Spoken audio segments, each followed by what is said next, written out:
కొత్తగూడెంలోని కొత్తగూడెం క్లబ్లో ఖమ్మం, వరంగల్, నల్గొండ పట్టభద్రుల MLC BJP అభ్యర్థి గుజ్జుల ప్రేమేందర్ రెడ్డి విజయాన్ని కాంక్షిస్తూ బీజేపీ ఆత్మీయ సమ్మేళనం నిర్వహించారు. ముఖ్య అతిథిగా బీజేపీ జాతీయ కార్యవర్గ సభ్యులు మాజీ మంత్రి ఈటెల రాజేందర్ పాల్గొన్నారు.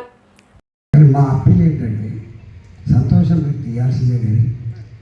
డబ్బులు పంచటోళ్ళు, మద్యం పంచటోళ్ళు, దావతులు ఇచ్చోళ్ళు, వాళ్ళకి మంచి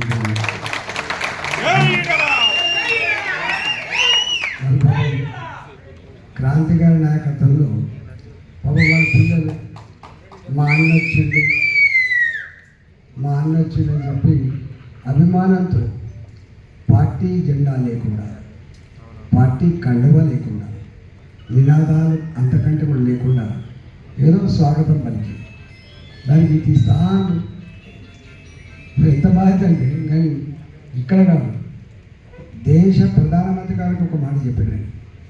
ఢిల్లీలో భారతీయ జనతా పార్టీ ఎగ్జిక్యూటివ్ సమావేశం జరుగుతున్నప్పుడు ఒక మాట చెప్పాను.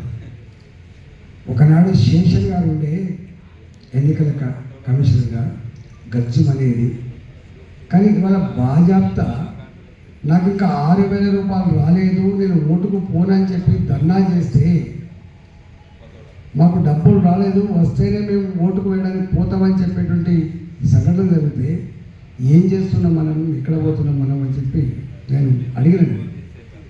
ఎందుకంటే నాకు కొన్ని ఇట్లాంటి చూస్తూ ఊరుకోలేం కాబట్టి. నింపేందుకు ఎన్నికల కమిషన్ ఎంత రాస్తుంది, ప్రలోభాలు లేకుండా స్వేచ్ఛగా మీ ఓటు హక్కు వినియోగించుకోండి, ప్రతి ఒక్కరు వినియోగించుకోండి నాకు రాస్తుంది. కానీ ఆచరణ ఏందో మనందరూ తెలుసు కాబట్టి ఇవాళ ఇప్పటికీ ఇంకా కొన్ని చట్టాలు ఉన్నాయి, చట్టాల వరకే ఉన్నాయి తప్ప ప్రాక్టికల్ లేవు. తప్పకుండా మార్పు జరగాల్సిన దగ్గర ఉందని చెప్పి నేను కోరుకుంటున్నాను వ్యక్తిగా. రెండవది, ఓటు హక్కు అనేది అంబేద్కర్ గారు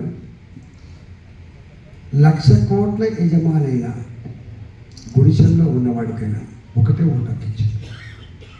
ఓటు హక్కు నీ తలరాతన మాత్రమే కాదు, దేశ భవిష్యత్తును నిర్దేశించే ఓటు హక్కుని ఇచ్చింది.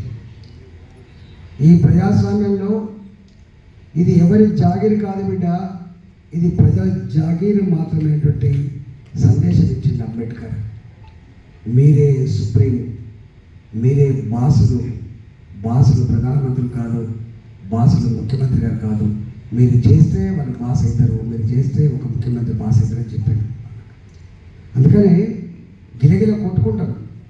మనం చూస్తాం చాలా సందర్భాల్లో ఇది నాదే అన్నాడు, 2020 విజన్ అన్నాడు, కాలే 2020 విజన్. మొన్నగా కేసీఆర్ కూడా అనుకున్నాడు, ఇక్కడ ఏ పార్టీ ఇంకా అన్ని పార్టీలు కథమైపోయినాయి, నేనేమన్నాడు. అన్ని పార్టీలు కథమైనాడు, మేము ఉన్నామని చెప్పిండ్రు తెలంగాణ ప్రజలు, గుర్తుపెట్టుకోండి. అందుకే మొన్న తీర్పునిచ్చి సరే ఆ పార్టీ ఏంటిది, ఆ పార్టీ చరిత్ర ఏంటి, రేపు ఏం చేయబోతే అదొక అంశం. కానీ విర్రవీగే వాళ్ళకు అధికారాన్ని కట్టబెడితే